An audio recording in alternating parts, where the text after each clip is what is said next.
Praise Lord, shalom to everyone. మరి ఈరోజు దేవుడు తెలిసినటువంటి మాట ఏంటంటే యెషయా గ్రంథము 43వ అధ్యాయము 18-19 వచనాలు.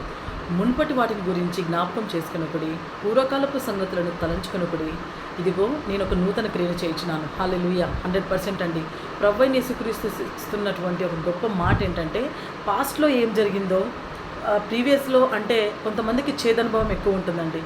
హ్యాపీ మూమెంట్స్ కంటే కూడా బిట్టర్ మూమెంట్స్ ఎక్కువ ఉంటాయి. అందుకే అలా జరిగింది నా పాస్ట్ మీకు తెలుసా, నా బాధ మీకు తెలుసా అని ఎవరైనా మనం మాట్లాడుతున్నప్పుడు చాలా మటుకు వింటుంటున్నటువంటి మాటలు. ప్రతి ఒక్కరి జీవితంలో పాస్ట్ ఉంటుందండి. అది స్వీట్గా ఉండిండొచ్చు లేదా బిట్టర్గా ఉండిండొచ్చు, ఏదైతే నేనుంది.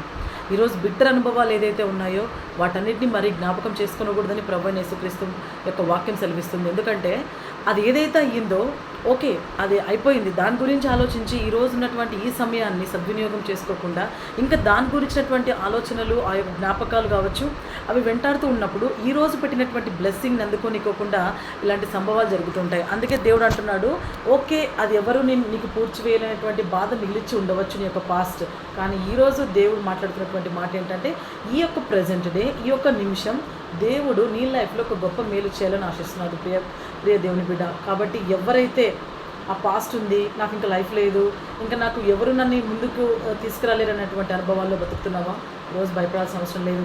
ప్రభువైన యేసుక్రీస్తుని మీ యొక్క రక్షకుడుగా అంగీకరించండి. ఈ యొక్క వాక్యం యెషయా గ్రంథం 43:18-19 ద్వారా దేవుడు ఇస్తున్నటువంటి మాటని మీ జీవితంలో విశ్వసించండి, పలకండి. ఖచ్చితంగా మీ యొక్క జీవితాల్లో దేవుడు ఒక నూతన క్రియ చేస్తాడు. Praise the Lord. ఆమేన్.